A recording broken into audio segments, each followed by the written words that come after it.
الله أكبر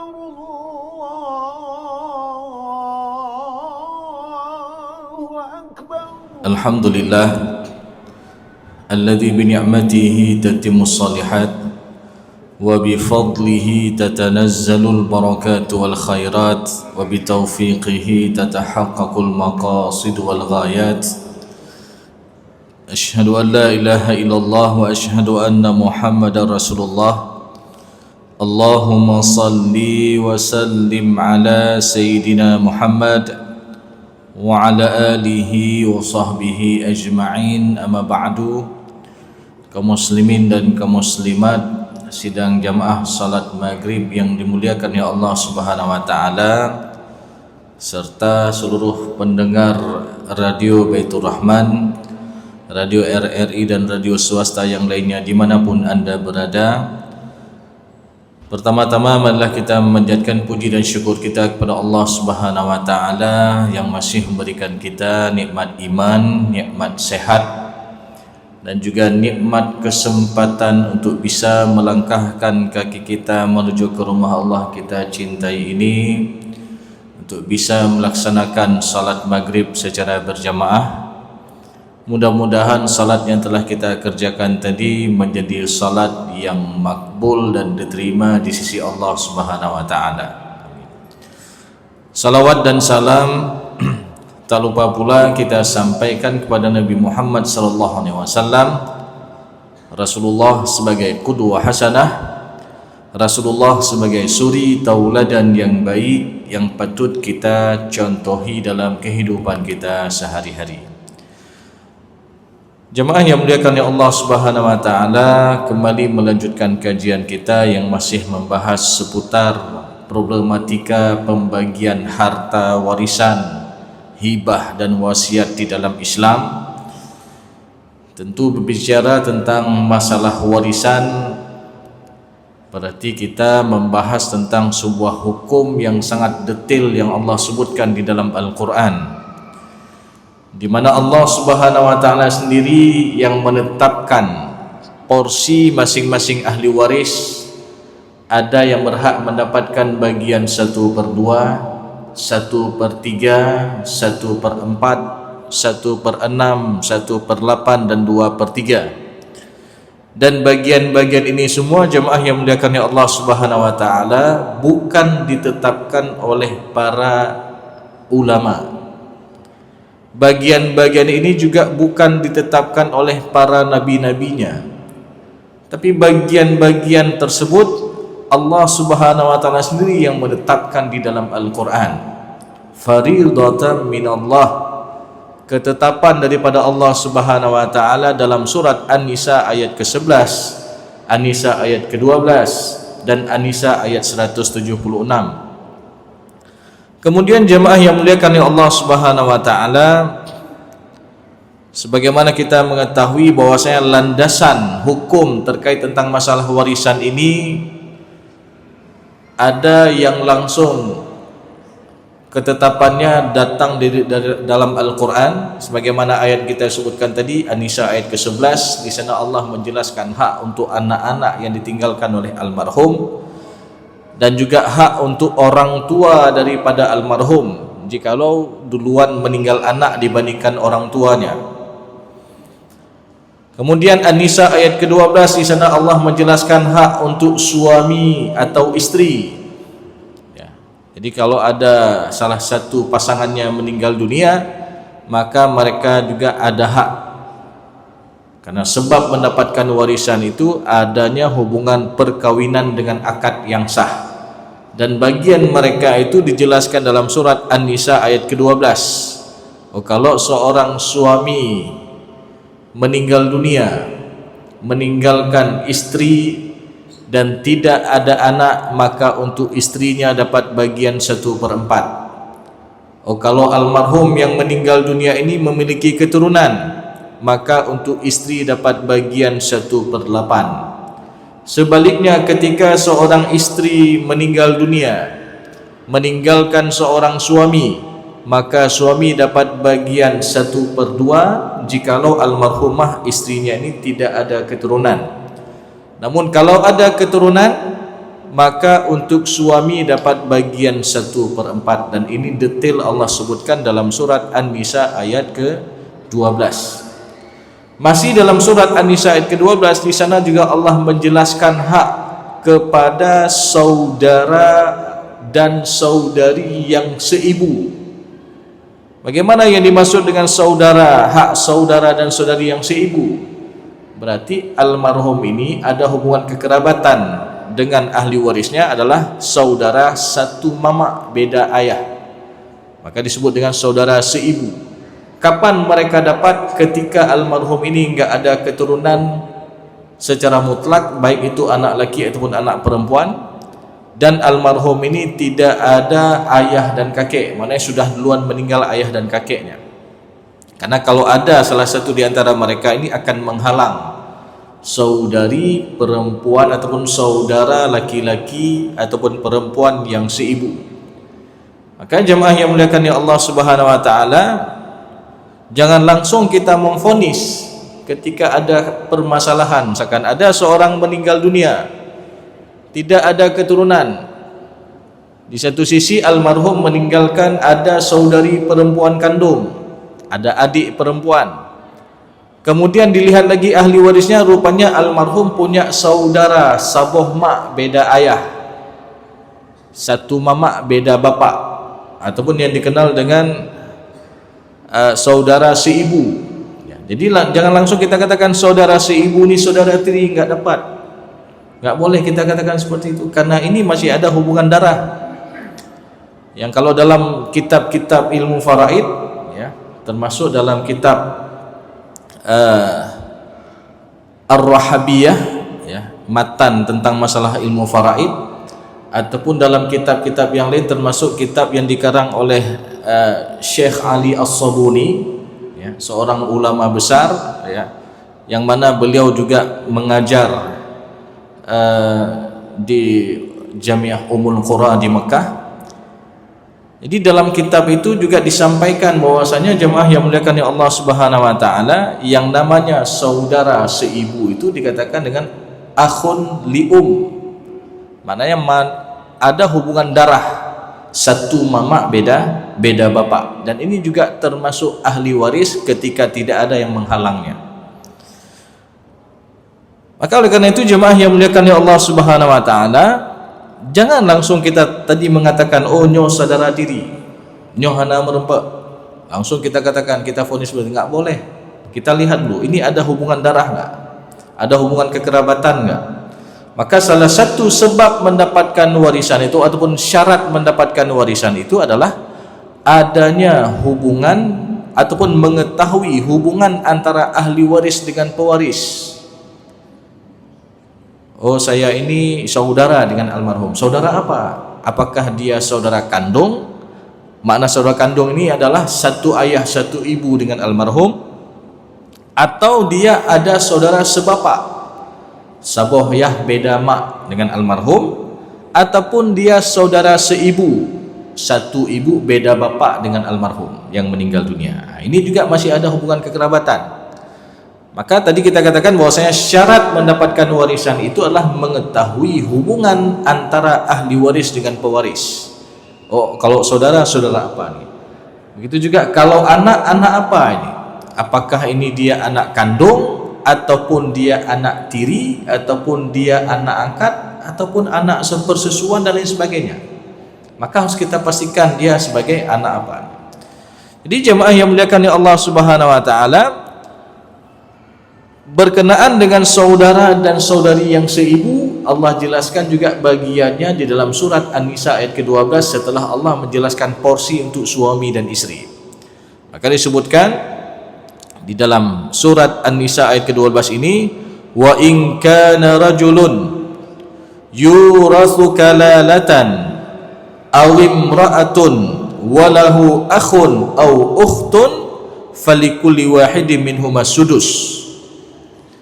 Jadi wa in kana rajulun, jadi jikalau seseorang yang meninggal dunia, yurathu kalalah, meninggalkan ahli warisnya kalalah. Apa itu kalalah? Jadi makna kalalah ini adalah ketika ada orang meninggal dunia, dia enggak ada keturunan dan enggak ada lagi orang tua, maknanya sudah duluan meninggal orang tuanya, tapi dia punya akhun atau ukhtun, ya, saudara laki ataupun saudari perempuan. Yang dimaksud saudara laki dan saudari perempuan di dalam surat An-Nisa ayat ke-12 ini adalah saudara dan saudari yang seibu, saboh mak beda ayah dengan almarhum, ya. Maka bagian mereka apa disebutkan? Falikulli wahidin minhum as-sudus. Jadi untuk mereka ini saudara yang satu ibu, saboh mak beda ayah, kalau satu orang dia dapat bagian 1/6, ya. Kemudian lanjutan ayatnya disebutkan fa in kanu aktsara min dzalika fahum syuraka'u fi thuluth. Jadi kalau ahli waris saudara yang seibu tadi lebih dari satu orang, oh na saudara saboh mak beda ayah na lero, ada laki ada perempuan, maka mereka berserikat di bagian 1/3. Jadi 1/3 dibagi berapa jumlah saudara dan saudari yang seibu. Jadi ini jemaah yang muliakan Allah Subhanahu wa taala, termasuk ahli waris yang berhak. Lalu bagaimana kalau saudara kandung ataupun saudara yang sebapak? Maka bagian mereka dijelaskan dalam surat An-Nisa ayat 176, akhir daripada surat An-Nisa, yang juga di sana disebutkan kalimat kalalah.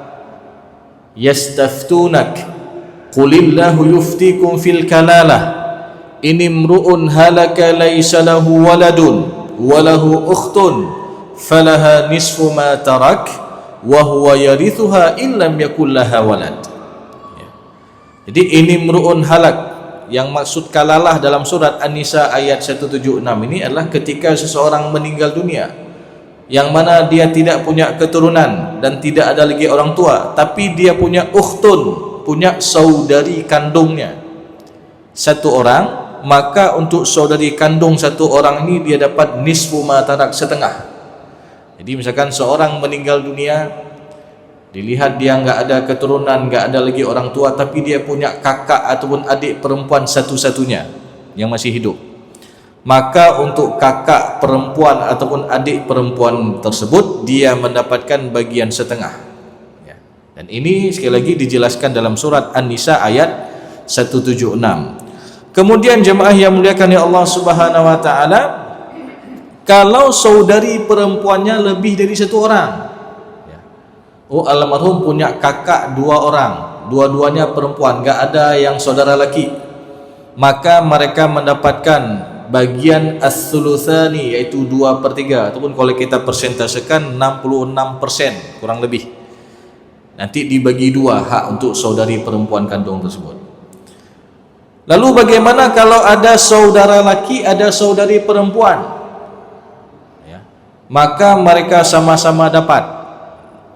Ya, dalam hal ini bukan hanya saudara laki-laki saja yang dapat, tapi saudari perempuan kandung juga dapat. Berarti kalau almarhum ada abang dan ada adik perempuan, mereka sama-sama dapat, tapi pembagiannya 2/1. Lidzakari mislu hadzal unthayain. 2 bagian untuk saudara laki, 1 bagian untuk saudari perempuan kandung. Jadi ini jemaah yang muliakan Allah Subhanahu wa taala, maka detail sekali tentang masalah ini jemaah yang muliakan Allah Subhanahu wa taala.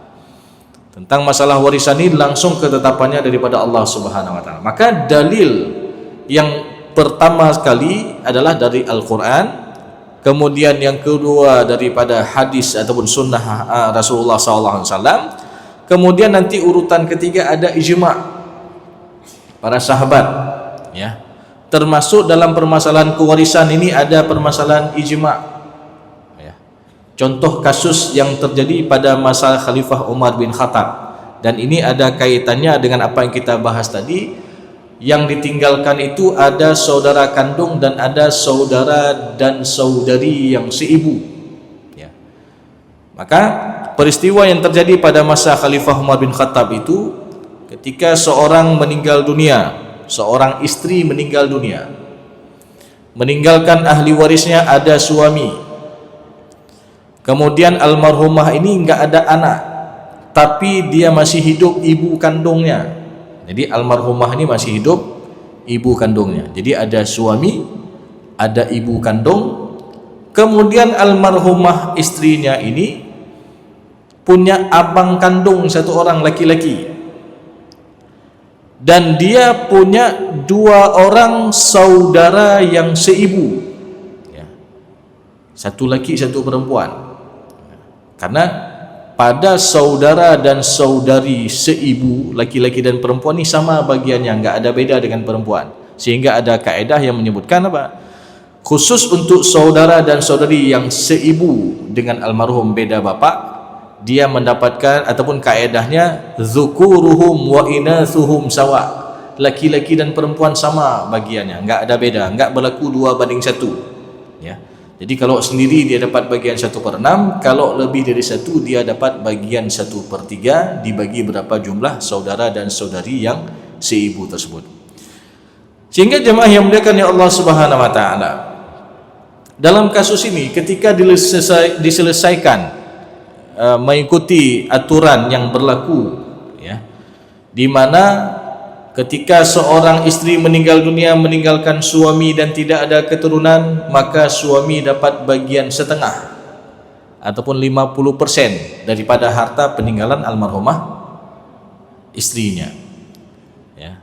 Tadi karena almarhumah istrinya ini enggak ada anak, meninggalkan seorang suami, maka suami dapat bagian setengah. Dari mana kita tahu dia dapat bagian setengah? Dalam surat An-Nisa ayat ke-12. Walakum nisfu ma taraka azwajukum illam yakul lahunna walad. Jadi untuk suami dia mendapatkan bagian setengah daripada harta peninggalan almarhumah istrinya, jikalau almarhumah istrinya ini tidak ada keturunan. Jadi suami dapat bagian setengah. Kemudian untuk ibu kandung daripada almarhum, jadi bagian untuk ibu kandung, ya, ini juga ada hak untuk ibu kandung daripada almarhum. Berapa hak untuk ibu kandung? Maka kalau kita lihat di dalam Al-Quran, bagian untuk ibu kandung daripada almarhum yang meninggal dunia itu ada 2. Yang pertama, ibu kandung daripada almarhum ini dia dapat bagian 1/3, dengan catatan almarhum ini enggak ada keturunan dan almarhum ini tidak ada saudara lebih dari 1 orang. Jadi sehingga yang mempengaruhi bagian ibu itu adalah yang pertama keturunan daripada almarhum, yang kedua jumlah dari pihak saudara kandung daripada almarhum ataupun saudara sekandung, ataupun seayah ataupun saudara seibu. Intinya saudara dengan almarhum. Jadi kalau ada lebih dari 1 itu mempengaruhi bagian ibu. Jadi jemaah yang muliakan ya Allah Subhanahu wa taala, dalam kasus yang kita sebutkan tadi, almarhum ini enggak ada keturunan ya, tapi punya saudara. 1 saudara kandung yang laki-laki, lalu ada 2 orang saudara yang seibu, saboh mak beda ayah dengan almarhum yang meninggal dunia, dengan almarhumah yang meninggal dunia. Jadi permasalahan ini jemaah yang muliakan ya Allah Subhanahu wa taala, kita lihat sehingga ibu mendapatkan bagian 1/6 dalam kasus ini. Kenapa? Karena almarhum itu punya saudara lebih dari 1 orang. Dari mana kita tahu dalilnya? Dalam surat An-Nisa ayat ke-11. Jadi An-Nisa ayat ke-11 tadi kita menjelaskan, di sana Allah menjelaskan hak untuk anak-anak. Kemudian An-Nisa ayat ke-11 juga Allah menjelaskan hak untuk orang tua daripada almarhum, termasuk ayah dan ibu kandung daripada almarhum. Maka disebutkan wali abawaihi likulli wahidin minhuma sudusu mimma taraka in kana lahu walad. Untuk kedua orang tua daripada almarhum, ya, ini kalau masih hidup ayah dan ibunya, masing-masing mereka dapat bagian 1/6 ya. In kana lahu walad, jikalau almarhum ataupun almarhumah yang meninggal ini punya keturunan. Jadi kalau dia almarhumah ada keturunan, maka ibu dapat 1/6. Dan kalau masih hidup ayahnya juga ada hak, tapi dalam kasus tadi ayahnya sudah duluan meninggal, sehingga nggak dihitung lagi haknya. Karena syarat mendapatkan warisan itu adalah hidupnya ahli waris ketika meninggal dunia si pewaris. Ya. Lalu jemaah yang muliakan ya Allah Subhanahu wa taala,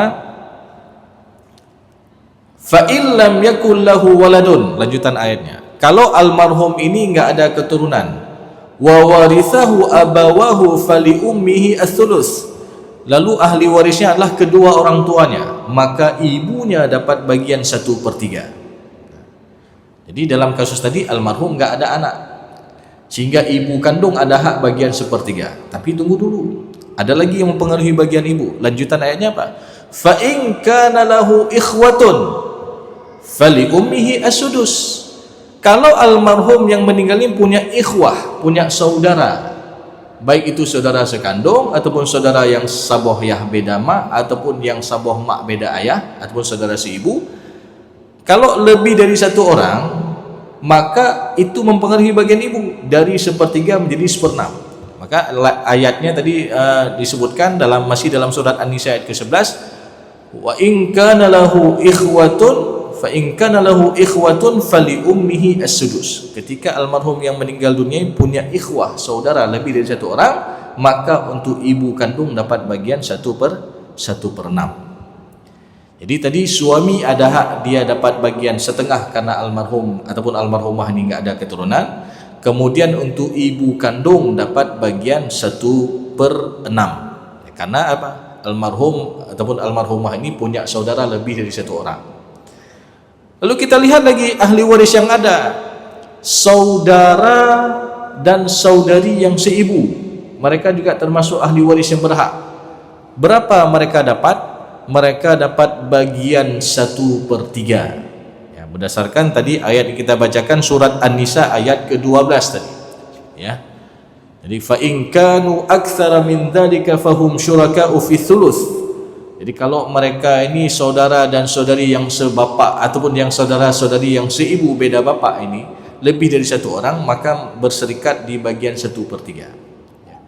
Tentu jemaah yang muliakan ya Allah Subhanahu wa taala, sedangkan untuk saudara laki-laki kandung dia mendapatkan asabah, sisa. Nah, setelah kita hitung, kita contohkan misalkan ada harta yang ditinggalkan oleh almarhum setelah dikurangi hutang piutang, dikurangi wasiat, ya. Tinggallah harta peninggalan almarhumah yang meninggal ini 600 juta. Ya. 600 juta. Sehingga hak untuk suaminya, suami dapat bagian setengah tadi. Berarti 300 juta untuk suami. Kemudian untuk ibu kandung dapat bagian 1/6, berarti 1/6 dari 600 juta dia dapat 100 juta, berarti 300 tambah 100 sudah 400 sudah. Lalu untuk saudari perempuan dan saudara laki-laki yang seibu, mereka dapat bagian 1/3, berarti 1/3 dari 600 200. Maka kita lihat ada sisa enggak? Ya. Tadi setengah untuk suami dapat diambillah 300 juta dari 600 juta. 1/6 dari 600 juta hak untuk ibu dapat mengambil 100 juta. Sisa 200 juta ini rupanya setelah dihitung habis semua untuk dua saudara dan saudari yang seibu, karena mereka dapat bagian 1/3. Lalu kita lihat untuk saudara kandung yang mana dia porsinya dapat asabah, kan nggak ada sisa. Menjadi pertanyaan, Ustaz, bagaimana ini? Masa saudara satu ibu beda ayah dapat hak, sedangkan kami saudara kandung ini nggak dapat lagi? Nah, ini terjadi pada masa Khalifah Umar bin Khattab waktu itu. Sehingga jemaah yang muliakan ya Allah Subhanahu wa taala, kasus ini disebut dengan kasus musyarakah ataupun mustarakah. Maknanya kasus warisan yang kompleks di mana saudara laki-laki kandung dan saudara seibu ini sama-sama mewarisi harta. Jadi akhirnya apa? Dalam bagian 200 juta yang menjadi hak milik untuk saudara dan saudari yang seibu ini juga harus dibagikan kepada saudara kandung. Karena Ya, memang secara kaedah dasar yang namanya saudara kandung ini dia dapat asabah. Sedangkan dalam pembagian asabah ini berada di urutan kedua setelah diberikan kepada ahli waris yang dapat bagian pokok ataupun bagian tertentu. Ya. Jadi diutamakan dulu, dibagikan dulu kepada ahli waris yang telah Allah tetapkan bagiannya dalam Al-Quran. Adapun sisa baru diberikan kepada kerabat laki-laki yang dekat hubungannya dengan almarhum. Sehingga jemaah yang muliakan ya Allah Subhanahu wa taala, tentu menjadi masalah utama dalam kasus yang kita sebutkan tadi bahwasanya terjadinya bercampurnya ahli waris antara saudara kandung dan saudara yang seibu. Mereka sama-sama dapat, ya. Lalu di sini juga ada terjadi perbedaan pendapat para ulama. Kemudian kita temukan juga dalam kasus ini pembagian yang tidak seimbang, karena secara standar kaedah dasar bahwasanya yang dekat hubungan kekerabatannya dengan almarhum akan menghalang yang jauh secara hubungan kekerabatan, ya. Yang kandung kan, kalau kita bilang kandung berarti kan sabohyah saboh mak dengan almarhum. Sedangkan yang seibu itu satu mama beda bapak ataupun beda ayah. Berarti apa yang terjadi? Berarti mungkin waktu itu suaminya duluan meninggal, sehingga ibu ini menikah lagi. Nah, ketika menikah lagi dengan suami yang baru ada anak. Nah, sehingga anak dari suami pertama dengan yang kedua ini adalah saudara seibu, saboh mak beda ayah. Ini makna daripada saudara yang seibu. Lalu jemaah yang muliakan ya Allah Subhanahu wa taala, dalam menyelesaikan kasus tersebut oleh Umar bin Khattab dengan para sahabat-sahabat yang lainnya, ya, menggabungkan tadi saudara kandung dengan saudara yang seibu, sehingga memutuskan ya mereka sama-sama dapat di bagian 1/3 tadi. Jadi 1/3 tadi bukan dibagi untuk untuk dua saudara seibu saja, tapi juga diberikan kepada saudara yang kandung tadi. Nah, penyelesaian ini dikenal dengan istilah kasus musyarakah ataupun mustarakah, ya. Dan masalah ini juga dikenal dengan kasus himariyah, ya. Makna himariyah ini adalah masalah keledai, ya. Jadi karena argumen saudara kandung yang mengatakan apa? Kalau bapak kami adalah himar, ya himar itu kan keledai. Bukankah kami juga berasal dari ibu yang satu? Nah, ini dia katakan kepada yang saudara seibu, mamanya yah kamu himar keledai, kan kamu saboh mak sih kan Ron? Nah, dengan saudara yang seibu tadi. Maka ini juga dikenal dengan masalah himariyah, ya, dalam masalah warisan. Lalu jemaah yang muliakan ya Allah Subhanahu wa taala, pendapat yang menggabungkan saudara kandung dengan saudara yang seibu ini juga diikuti oleh Imam Malik, ya, dan juga Imam Asy-Syafi'i dan juga para sahabat yang lainnya, para ulama dan tabi'in yang lainnya, ya. Jadi walaupun di sini juga ada terjadi selisih pendapat. Dan kasus yang kita sebutkan tadi masalah musyarakah ini adalah termasuk solusi yang lebih adil. Tentu dengan adanya pendapat ulama seperti ini, maka saudara kandung tidak hanya mendapatkan sisa harta, tapi juga ikut serta dia mendapatkan bagian di bagian 1/3 dari bagian saudara yang seibu. Sehingga ini juga menunjukkan bahwasanya adanya ijma' daripada para sahabat yang menjadi pegangan bagi dalam menyelesaikan kasus kewarisan ini. Ya, termasuk banyak juga ada beberapa kasus yang diselesaikan dengan secara ijma' para ulama, termasuk dalam kasus yang dikenal dengan istilah al-gharawain. Jadi al-gharawain ada juga, kalau tadi kita katakan ini kasus mustarakah ataupun himariyah, ya. Kemudian ada al-gharawain ini kasusnya kalau ahli warisnya itu suami atau istri, kemudian kedua orang tua daripada almarhum, itu saja ahli warisnya, ya. Karena secara hitungan jemaah yang muliakan ya Allah Subhanahu wa taala, kalau seorang istri meninggal dunia meninggalkan ahli warisnya suami, maka suami dapat bagian setengah berdasarkan surat An-Nisa ayat ke-12. Kemudian untuk ibu kandung itu dapat bagian 1/3, sedangkan untuk ayah kandung dapat sisa. Setelah dihitung-hitung jemaah yang muliakan ya Allah Subhanahu wa taala, untuk suami misalkan ada harta 600 juta, untuk suami dapat setengah, berarti 300 juta. Untuk ibu kandung dapat bagian 1/3, berarti 1/3 dari 600 juta dapatlah 200 juta. Kemudian ayah mengambil sisa tinggal 100 lagi. Sehingga kita lihat dalam kasus ini, nyokok lebih leurinang, ibu lebih banyak dapat dibandingkan dengan ayah. Ibu dapat 200, ayah dapat 100. Maka sehingga waktu itu ijma' daripada Khalifah Umar bin Khattab menjelaskan dalam kasus ini, untuk ibu, khusus kasus ini, untuk ibu dapat thuluthul baqi, 1/3 sisa setelah diambil oleh suami ataupun istri. Berarti 1/3 dari sisa. Jadi misalkan tadi harta 600 juta, diambil setengah oleh suami karena hak suami setengah, sisa 300 lagi, berarti 1/3 dari sisa. Ambillah istrinya ini ataupun ibu kandung ini dapat bagian 100 juta, lalu sisanya untuk ayah dapat bagian 200 juta. Dan ini, kasus ini dikenal dengan kasus Umariyatain ataupun kasus Al-Gharawain, ya. Dan juga jemaah yang muliakan ya Allah Subhanahu wa taala, termasuk kasus yang lain, kasus permasalahan aul. Aul ini adalah ramainya ahli waris yang berhak. Jadi kalau kita lihat hitung-hitung, kadang-kadang dalam kasus tertentu itu lebih banyak ahli waris yang berhak yang dapat daripada harta yang ditinggalkan. Sebagaimana pernah kita sampaikan contoh kasus aul yang pertama sekali terjadi juga pada masa Khalifah Umar bin Khattab.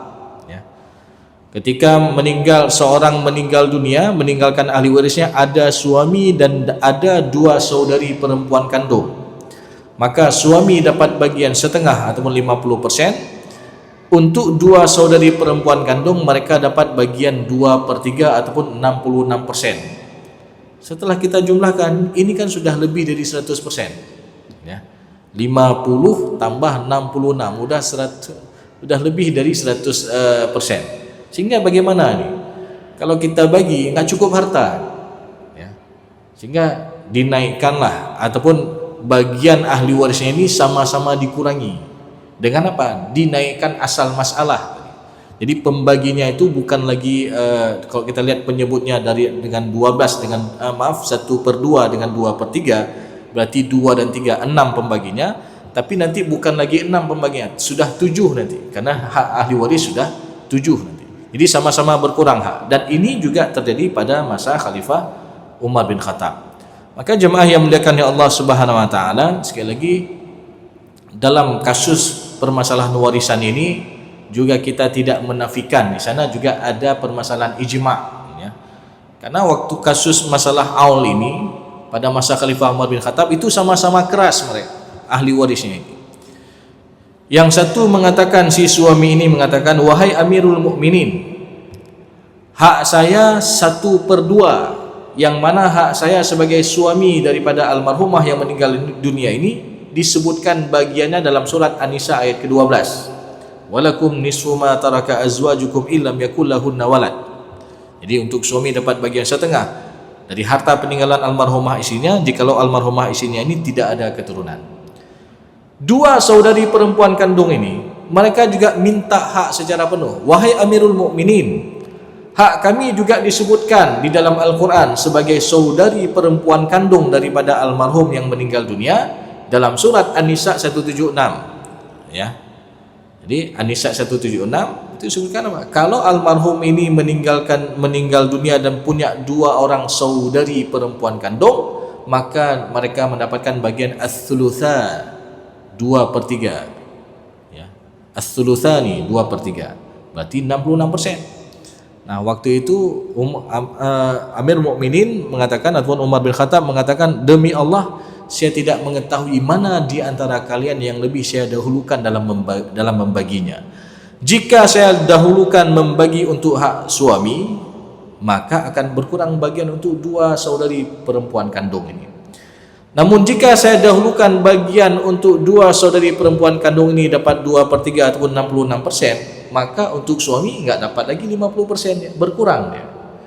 Nah, sehingga waktu itu bermusyawarahlah Umar bin Khattab ya dengan para sahabat yang lain termasuk Zaid bin Thabit ya, Ibnu Abbas dan lain sebagainya. Lalu untuk mencari solusi dalam masalah ini, ijma' daripada sahabat adalah untuk menaikkan asal masalah, sehingga bagian mereka berdua, suami berkurang bagian, dua saudari perempuan kandung juga sama-sama dikurangi bagiannya. Dan ini juga dikenal dengan masalah aul. Maka jemaah yang muliakan ya Allah Subhanahu wa taala, tentu dalam hal ini sekali lagi juga kita harus mengetahui landasan hukumnya. Ada landasan hukum dari segi Al-Quran dan hadis, ataupun yang pertama adalah Al-Quran, yang kedua adalah landasan hukum daripada hadis Rasulullah SAW, dan juga yang ketiga ada landasan hukum berdasarkan ijma' daripada para sahabat dan para ulama ya. Sehingga masalah pembagian warisan ini juga ada masalah ijtihadi ya, masalah ijtihad. Dan juga dalam konteks hari ini juga kita melihat juga dalam penyelesaian kasus warisan ini juga harus kita lihat konsep kemaslahatan ya, mana yang lebih maslahah. Lalu kalau ditanya, Ustadz boleh nggak kami bagi secara kekeluargaan tanpa mengikuti aturan syariah, maka secara kekeluargaan ini diperbolehkan setelah semua ahli waris mengetahui bagian mereka secara syariat. Jadi kalau yang laki-laki sudah tahu bagian dia 2/1 dengan adiknya yang perempuan, lalu dia katakan kepada adiknya, wahai adikku, saya sudah tahu bagian saya laki-laki 2/1 dengan adik ya, tapi hari ini saya ridha, kita bagi sama saja. Boleh nggak seperti itu? Boleh. Karena apa? Dilihat dari segi kemaslahatan. Ini dalam bab antaradin, saling ridha satu dan yang lainnya, dan juga dalam bab tasaluh ya, saling berdamai satu dan yang lainnya. Maka ini saja jemaah yang muliakan Allah Subhanahu wa taala, kajian kita pada malam berbahagia ini. Mudah-mudahan dari kasus yang kita sampaikan tadi bisa menjadi ilmu yang bermanfaat dan juga bisa kita aplikasikan dalam kehidupan kita sehari-hari berkaitan tentang pembagian harta warisan. Lebih dan kurang saya mohon maaf. Aqulu qawli hadza wa astaghfirullah li wa lakum wa lisal mu'minin. Wassalamualaikum warahmatullahi wabarakatuh. Alhamdulillahi rabbil alamin. Allahumma salli ala sayyidina Muhammad wa ala alihi wa sahbihi ajma'in. Terima kasih Gibraltar. Allahumma a'inna ala dhikrika wa syukrika wa husni ibadatik. Rabbana ighfir lana dhunubana wa